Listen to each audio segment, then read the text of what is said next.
It's a Monday, December 15, 2025. Magandang tanghali po sa inyo mga kababayan. This is Out for Lunch with FTV, ang inyong lunch break tambayan na may kwentuhan at usapang may saysay. Meron din tayong balitaan, paliwanagan, tanungan at kumustahan. Live tayo ngayon mga kababayan sa YouTube, pati na rin sa Facebook account ng Filipino TV. Sa YouTube, hanapin niyo lang po ang FTV Community Connections na pahina, no? At sa Facebook naman ang ating official FTV page. So yung ating logo is the letter F with the yellow, blue, and white. You can join the conversation by posting your comments in either of the platforms. Say hi to us. Just tell us where you're watching from. Ayan. So we'll give you a little bit of time to share the links, no, to your friends. We're a fairly new show. Nagsimula lang tayo last week, Thursday, and this is technically our third day. Itong Out for Lunch with FTV. So let us know what you think and also share it with your friends and family members so you can take a midday break with us and the rest of the Filipino community here in Canada and all over the world. Let's make this lunch break worth it. So ako po ang inyong lingkod, Cherry Mercado. We'll have 30 minutes of kwentuhan dito sa Out for Lunch with FTV. Ano bang baon nyo? How are you feeling this Monday? Medyo maraming naging overwhelming bad news over the weekend hanggang this morning. I'm sure all of you are hearing or you might have not heard about this pero it's all over the news itong nangyari sa Australia on the shooting dyan sa may Bondi Beach. Ang sinasabing tinatarget nito ay yung Jewish community dahil tinarget ng shooter, no, ang first day ng Hanukkah celebration. So what happened is December 14 in Sydney, that was a Sunday, no? Nagkaroon ng mass shooting sa Bondi Beach during a Hanukkah gathering at Archer Park. So according to the police, may 16 na tao ang napatay. Kasama na dyan yung gunman, no? So 15 dead plus 1 gunman and about 40 injured. So the gunmen started firing into the crowd. Wait, I'll see if I can show you a video from Sky News, no? If we can show them the video. So ang pakita natin yung video. So ang nangyari dito nangyari yung shooting, no, sa Bondi Beach. And there were 2 gunmen, no. One is and they're a father and son tandem. And nangyari yung shooting or where the gunmen were stationed were that footbridge. If you can see that small frame over there, yung footbridge na yan, nandyan sila sa wow, they were able to capture the actual shooting. It was from this footbridge kung saan nangyari, no? You know, this footbridge overlooks the beach. And we all know that people gather in the beach, you know, to... okay, so we're going to explain one by one what you're seeing here, no? So pag pinos natin dito, this is actually... this man in white is being hailed right now as a hero in Sydney, in Australia, and all over the world because he was able to tackle the gunman, no? So ito po yung nga nangyari, no? The shooting is estimated to have gone on for roughly 10 minutes starting at 6:47 p.m. Alam natin na sa Australia ngayon, it's in the height of summer. Summer break din ng mga tao doon ngayon. So kahit tayo dito sa Canada nanginginig at nilalamig tayo, in Australia, it's actually summer, no? The police eventually took down the gunmen 70 seconds apart. Dalawa kasi sila on the bridge. The father was killed at the scene by the police while the son was shot and wounded. So meron din daw silang na-discovering mga improvised explosive devices dun sa kotse ng mga suspect na iniisip nga nila is being intended to use to cause further damage. So what do we know from the suspects, about the suspects so far? The attackers are a father and a son, 50-year-old and 24 years old. One alleged attacker was shot dead by the police at the scene. At ano naman ang alam natin sa kanilang background? Itong si Sajid Akram, he arrived in Australia in 1998 on a student visa and transferred to a partner visa 3 years later before becoming a permanent resident of Australia. This according to the Home Affairs Minister Tony Burke. So hindi pa dinidisclose ng mga opisyal kung saan yung country where he migrated from. He had his gun license for approximately a decade and held a gun club membership, ayon sa mga otoridad ng Australia. The younger suspect naman, yung kanyang anak, is an Australian-born citizen who first came to the attention of the Australian Security Intelligence Organization in October 2019. So nasa listahan na daw yung anak, no, yung 24-year-old gunman, ng mga watch list.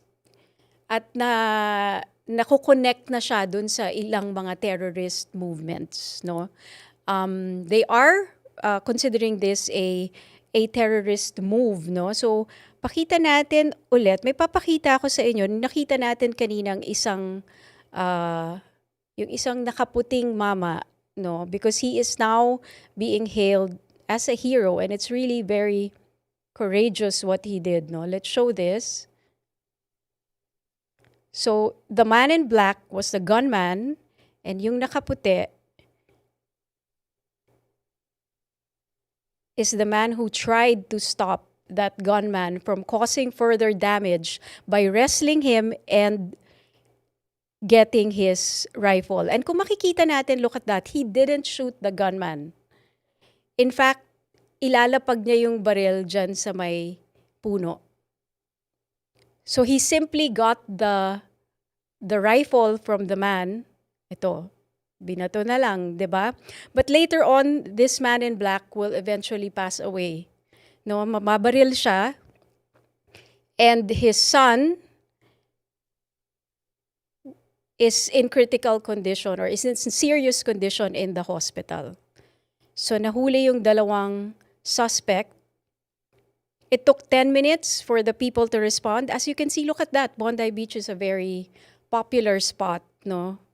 For tourists, for a lot of people to just go and relax. And it's a huge area. And yung tinira, according to the police, no? So that's like breaking news everywhere. Yun nga, isa daw celebration of the first day of Hanukkah. So the Jewish community is actually, again, reacting to this, no? But that guy, I wanna tell you a little bit about that man in white, no? He is yung nakita natin, no, na hero guy, he is a 43-year-old fruit shop owner. Sabi ng mga parents, his name is Ahmed Al-Ahmed. Ahmed's parents, who arrived in Sydney from Syria, no, from Syria 2 months ago, told ABC News on Monday that their son was shot 4 to 5 times in the shoulder. That guy is actually in the hospital now. He is alive.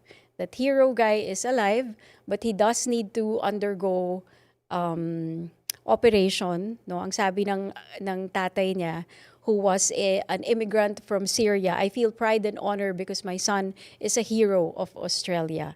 At nag-serve nga daw yung kanyang anak sa police, kaya meron siyang talagang impulse to serve and protect people.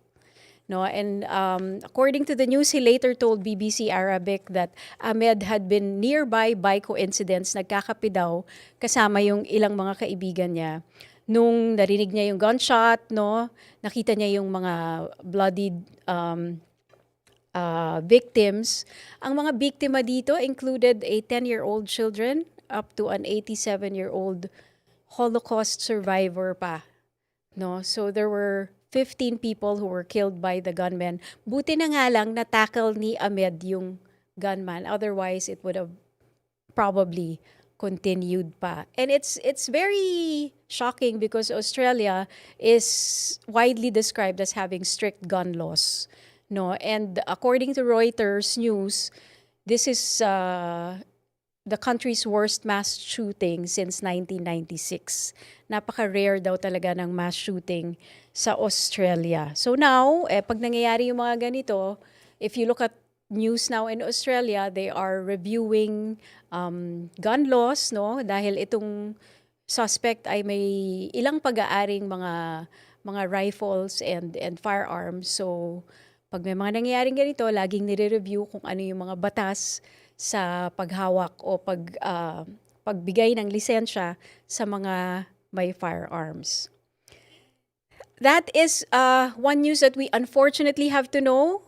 I know that we all get affected by bad news, no? And later on, we're going to discuss how we're supposed to take these things. Kasi hindi rin naman, we just want to know these things for information's sake, but we don't want to keep that going inside our thoughts and troubling us, di ba? Na buong araw o buong linggo maapektuhan tayo or that it might affect our mental health. So we'll give you tips later on how we can, what we can do when we hear about things like this and what we can do to protect our mental health. Hello to Maria Jillian. Hi! Thank you for sending a message on Facebook. Hi. Okay, our Suki Mike Kabski. Hi, Mike. Terrorism attacks in Sydney. Yes. And yes, there is a YouTube live, Mike. You just go to our FTV Community Connections channel on YouTube, and we're also live from there. So you can also, Community Connections, tama?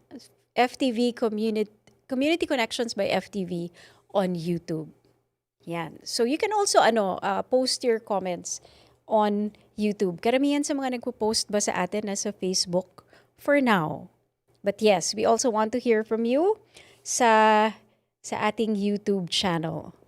Okay. Hindi lang kasi sa hindi lang sa Australia. Dito rin last Friday, habang nagki-Christmas shopping ang mga tao sa Yorkdale Mall, dyan sa may Dufferin Street, dito lang sa Toronto, south of Highway 401. We all know kung taga-Toronto ka, you know where Yorkdale Shopping Mall is. And that's one of the most famous shopping malls here. At 6:30 in the evening, December 12, there was an incident of shooting in the Yorkdale Shopping Center. So sabi ng mga pulis, merong isang nagtry magnakaw doon sa isang retail store doon.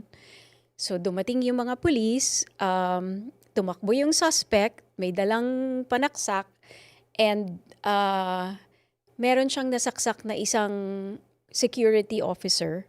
At saka merong isang babae na customer na na-injure dahil while the suspect was running, he knocked over a woman, no? And I guess he knocked him over strong enough for that woman to get injured. And yung mga ganito, kahit sabihin mo halimbawa, kagaya nung nangyari sa Bondi Beach, 40 injuries. Tapos yung nangyari dito sa Yorkdale Mall where one person was injured. But did you see the number of people in Bondi Beach? That will instill trauma in all those people. Hindi lang yung mga nasugatan at hindi lang yung mga pamilya ng namatay, for example. Diba? I don't know if you've ever been in that situation. Have you ever been in a situation where you saw a crime happen? Whether, you're in a train station, merong something happened, that's very traumatic for the people, for the victim, pero pati yung mga nanunood, di ba? Pati kahit kayo makakita lang kayo ng gano'n, may trauma yan eh. So, it's good to know that, no? Na merong epekto sa akin yon because sa atin yon, so that you know that you also have to cleanse yourself from that. It's good to know. 50% of the solution is by knowing what the problem is. Okay? So, Rafael San Luis is watching us from YouTube. Hi, Rafael. And Patsy, K5W. Minsan ang hirap mag-hi pag iba yung username, hindi pangalan, no? Parang, hi, XMWXX5. Parang, okay. Pag ganun ang inyong username, siguro Patsy. Hindi, I'm not referring to Patsy. I mean, if other people post and their usernames are actually codes, no? Maybe you can just put there how you want to be called or how you want to be addressed or acknowledged when we read your messages. Buti pa mga Pilipino, mababait. Sinong hindi mabait? Mababait talaga tayo mga Pilipino. There's no question about that. Except for, sino? Grabe. Lahat naman ng lahi, it comes across, 'di ba? Pero totoo 'yan. In general, magbuhat tayo ng bangko at lahat ng Pilipino ay mababait. How can we handle bad news? Bad news is real, pero hindi mo siya kailangang isipin buong araw, no? The key idea is, you know the information, you're not ignorant about it, like when people are talking about it in the pantry, for example, or alam mo lang, no? Kasi it's good to know what's happening in your environment para the more informed you are, the more preparations you can do about it. So why does it feel overwhelming? And it does feel overwhelming. Algorithms reward outrage and fear. Kaya paulit-ulit yung mga worst cases, no? May negativity bias din. Mas mabilis na makapture ng ating mga utak ang danger news kesa sa good news, unfortunately. It's because we're wired to think about that to protect ourselves. So yung mga sinatawag na doom scroll, it turns one headline into a never-ending threat loop. So, paano natin i-deal yan? Tama lang na alamin natin ang facts. O halimbawa, nagka-shooting sa Bondi Beach. Sige, alam natin yan. Tapos na. Huwag na tayong tumingin ng 10 more accounts na nagsasabi ng kung ano-ano about it, 'di ba?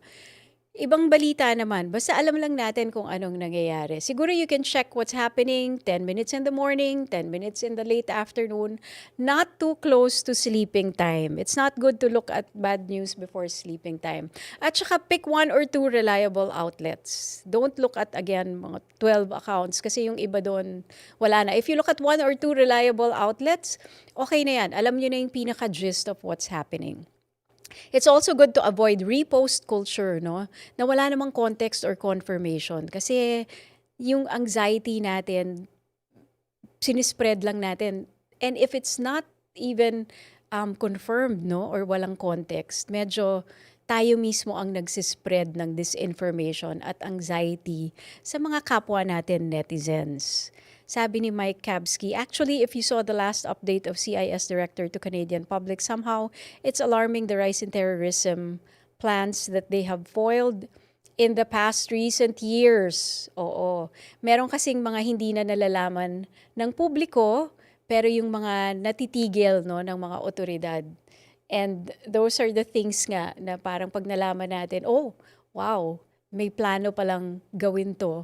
Lalo lang tayo masistress sa mga ganon. But yun na nga, just enough knowledge for you to know what's going on. You don't have to know everything. Kagaya nito, sinabi nung pulisya, meron pang nakitang mga IEDs or improvised explosive device dun sa kotse nung suspect. So, what would have happened kung hindi na-stop yung crime in 10 minutes? Diba? They could have blasted that car. You don't know where they would have parked it. Diba? You can also turn anxiety into action. Kahit na maliit lang na action, no? You can ask yourself, what can I do today? Maybe be more alert in crowded places. Maybe pwede nyong sabihan yung mga anak ninyo how to be more in tune with their surroundings, no? Pag nasa train, pag naglalakad sa sidewalk, huwag na tayong mag-earphones, huwag na tayong mag-headphones, lalo na yung mga naka-noise cancellation headphones because you're not aware of what's happening in your environment. Diba? Let's move on to another story naman. Okay, who else is watching? Let us know naman kung meron akong kausap dito sa Out for Lunch. What are you having for lunch? What good thing happened to you last week? Isang magandang cleansing din yan. What are you grateful for this week? What are you grateful for today? It's a good practice, 'di ba? I'm going to sige nga, sagot ng mga nasa control booth. What are you grateful for today? Philbert Wong. What are you grateful for today? Uy, hindi joke. Hindi joke yun, ha? Ano ba yun? Joke ba yun? Okay. Okay. So you're thankful for Christianity, for the presence of Yan, for the presence of God in your life. 'Di ba? Ikaw, Dre, what are you thankful for today? Jeff Atienza.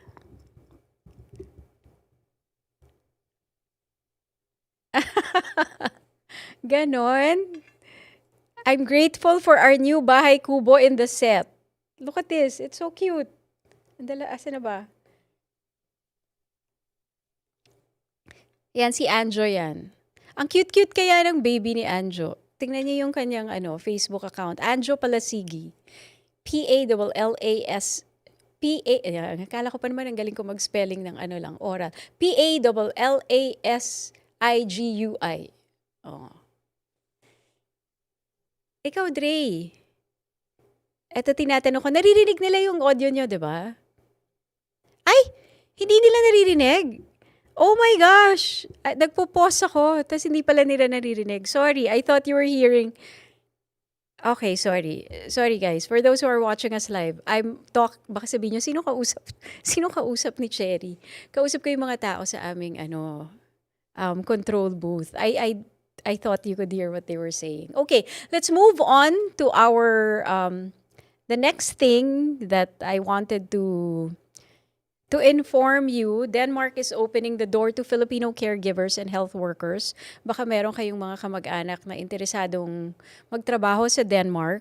Up to 100 caregivers daw per year ang gusto nilang kunin starting 2027 dahil ang Denmark ay marami na ring aging population. No? So ano ba nangyari? The Philippines and Denmark signed a Memorandum of Understanding on the education, training, and recruitment of Filipino nursing professionals, pati na rin mga healthcare assistants and elder care professionals. So ang mangyayari, Denmark will recruit Filipino workers through government-to-government approach starting 2027.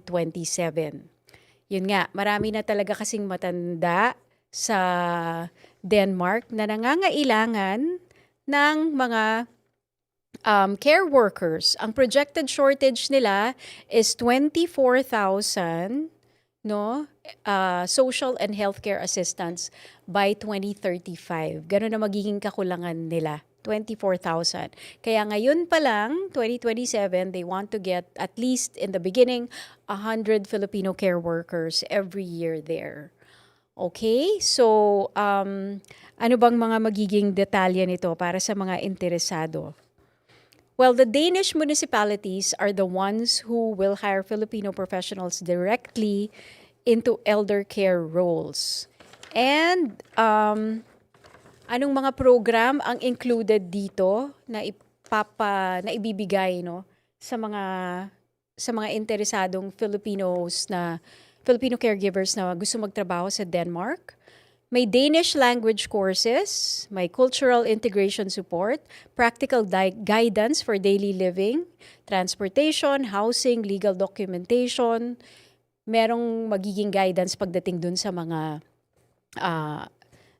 aspects na yon. Job training inside Denmark's care sector based in municipalities. Okay, so ito, nagkapirmahan kasi ng Memorandum of Understanding lately between the Philippine government and the Denmark. Meron sila Minister for Elderly Care or something like that.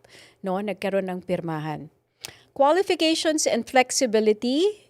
Qualifications will have flexibility. Applicants do not need to be nursing graduates. There are existing pathways katulad ng TESDA and C2 caregiver certification na ginagamit din sa ibang government-to-government programs. Okay. Filipino workers will be hired under the same conditions as Danish workers. So wala kayong pinagkaiba doon sa mga local workers nila in the healthcare industry. Kasi minsan nagiging mas mababa yung pay ng mga Pilipino na nagtatrabaho sa abroad kumpara doon sa mga local na counterpart nila na pareho din ang ginagawa. So according to the Danish government, or yun na pagkasunduan sa MOU, pareho ang magiging trato sa local Danish workers tsaka sa Filipino workers. Yung work hours, yung labor protection, yung sweldo. Maraming nagtatanong, sige, kung lumipat ba ako ng Denmark, maganda kayong lumipat doon. Meron bang posibilidad na maging citizen ako ng Denmark, no? Well, there is a path, but it's not automatic and it's not that easy. Once full employment begins, workers fall under the positive list ng Denmark for family reunification eligibility. So, meron pang mga detalye na pwedeng i-announce o kailangan pang i-announce, no? Yung mga specific modalities and process, mga training components, mga employment arrangements, no? Pero pagdating dun sa pagdating dun sa kung pwede ba kayo maging permanent residents, ang programa na ito usually nagsisimula sa temporary resident muna kayo doon, no? At saka magkakaroon kayo ng work permit. Parang Canada din, no?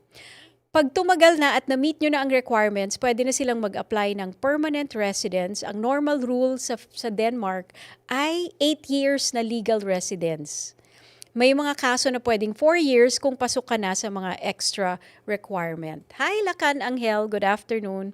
Can you tell us a little bit about yourself? Si Lakan Angel. I was wondering, siya ba yung na-interview na natin dito dati?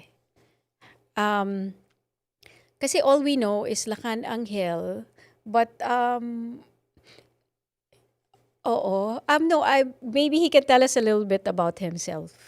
Kasi he along with Mike Kabsky have very good insights, no, on when they post on our dito sa mga live channels natin.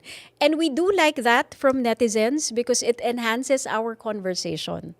No, maganda na nakakadagdag dun sa insights natin na host dito yung mga pinopost nila. So we know Mike Kabsky and we know that Lakan Angel is always posting. So tell us a little bit about yourself that you are willing for our viewers to know about.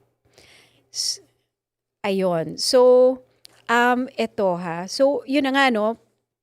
Pwedeng lumipat sa Denmark, pwedeng maging work permit holder, pwedeng maging permanent resident, pero ang matagal ang proseso. Just so you know, no, citizenship normally kailangan 9 years of continuous residence sa Denmark. So yan. Now I'm going to show you some of how the news entities did a headline on this story. Maybe we can show them, Dre. Itong pinapakita na, itong nasa laptop, we can show them the video of some of the headlines, no? So this one is in one of a Philippine news agency, no? Ang nakalagay dito, I want you to observe it, how we word things, okay? This one, what does it say? Denmark opens doors to Filipino caregivers. I just want to show you another one. This one, another one. Hindi ko na sasabihin yung yung news agency, pero nakikita nyo siguro sa screen. Ayan, nakita na nga ako ano yung news agency. Pero hindi yun yung point natin. Ang point natin, nakita nyo kanina, ito, ang sabi dito, Denmark-Philippine signs pact on hiring of Pinoys as caregivers. Versus Denmark opens doors to Filipino caregivers. Versus Denmark eyes Filipino caregivers to boost its elderly care program. Anong nagustuhan yung wording ng headline? Denmark eyes Filipino caregivers to boost its elderly care program. Versus Denmark opens doors to Filipino caregivers. This one I didn't like so much. Because when you say Denmark opens doors to Filipino caregivers, yes, it's correct. But it tweaks it na parang mas magpapasalamat tayo sa Denmark because they're opening their doors to Filipino caregivers. But, shouldn't it be na magpasalamat ang Denmark dahil may Filipino caregivers na pupunta doon para mag-alaga ng kanilang elderly? It could be that way also, and it could be in the wording. Kind of what I'm saying here is, there's a subtle messaging. And we should be aware of that. Also when we write, kung tayo rin ang nagsusulat, no? how do you want things to be expressed? Kasi tayong mga Pilipino, ganito tayo nagkaroon ng colonial mentality. Ganito ang malaking factor ba't nabuo yung mindset natin ngayon, no? On why we think, for example, that the West is more superior than us. It's because of wordings like this. So when you say Denmark opens doors to Filipino caregivers, there's nothing wrong with that. But what if you say Filipino caregivers, will be or will go to Denmark to take care of their elderlies? It's the other way around. The other one nga said, Denmark eyes Filipino caregivers to boost its elderly care. Ibig sabihin, nakafocus sila dahil magaling ang mga Pilipino. Parang gano'n ang ibig sabihin di ba? Ito ngang isa, Denmark-Philippines signs pact on hiring. Ba't hindi mo unahin yung Philippines? Bakit hindi Philippines and Denmark sign, especially you are a Philippine news agency? Yung ganun lang. Just that thing, no? When we do, also we know, when we scroll and we look at the headline, sometimes we know that it's affecting our mentality. Okay, we are almost, magbabay-bye na tayo, di ba? Okay. Time's up for today. Yan po ang ating Monday Kwentuhan. I hope you enjoyed our little bit of time together. Sabi ni Lacan, hindi siya pa nai-interview. Well, that can change. I was a psychologist for NBI. Oh, wow, how interesting. Until 2004. I saw you in person sa ABS-CBN when I was invited sa Magandang Gabi Bayan. Baka you can drop by here in Filipino TV and we can have another conversation and another guesting. Please, if you're interested in that would be good also. Si Mike Kabsky, the last one gives more weight and respect to the support that they need from the Philippines. I agree 100%. Thank you so much for joining us. We'll see you again tomorrow dito sa Out for Lunch, 12:30 p.m. EST. See you again. Bye!